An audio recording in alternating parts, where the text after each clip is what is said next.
Hello everyone, আমি কবিতা চলে এলাম ছোট্ট একটা মিনি ব্লগ নিয়ে। বন্ধুরা, তোমরা কি জানো এ মাসে কিন্তু অন্নপূর্ণা ভাণ্ডারের টাকা কারো অ্যাকাউন্টে ঢুকেনি, যারা গত মাসে পেয়েছে। কেন বলো তো বন্ধুরা? তারা তো সবাই অফলাইনে ফর্ম ফিল আপ করেছে, তাই ঢুকেনি। আর যারা অনলাইনে ফর্ম ফিল আপ করেছে তাদের টাকা কিন্তু ঢুকে গেছে অলরেডি। সো গাইস, তারপর আমি সকাল সকাল চলে গেলাম অনলাইনের দোকানে। গিয়ে আমি সমস্ত তথ্য জমা দিয়ে ভালো করে অনলাইনে ফর্ম ফিল আপ করে চলে এলাম বাড়িতে এসে দেখি আমার বর কিন্তু মাগুর মাছ কিনে রেখেছে। তারপর মাছটা কেটে ধুয়ে নিয়ে চলে এলাম রান্নাঘরে। আর বলে গেছে যে গোলমরিচের গুঁড়ো দিয়ে কিন্তু মাছের ঝোলটা হয়। তো অলরেডি কিন্তু আমি মশলা টশলা পেস্ট করে নিয়েছি, আর এবারে কিন্তু আমি মশলা কষিয়ে নিচ্ছি। আর আলু বেগুনটা কিন্তু আগে ভেজে রেখেছি। এবার আলু বেগুনটা দিয়ে একটু কষিয়ে নিয়ে জল দিয়ে দিলাম। আর জল দেওয়া হয়ে গেলে এবারে আমি একটু ফুটিয়ে নেব। ভালো করে ফোটানো হয়ে গেলে তারপর দিয়ে দিব মাছ দিয়ে আবার একটু ফুটিয়ে নেব।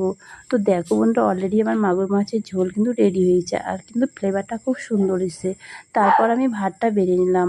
ভাতটা বেড়ে আমি নিজে একটু ট্রাই করে দিলাম, আর আমার ট্রাই করা হয়ে গেছে। সো গাইজ, ওকে, টাটা, বাই বাই।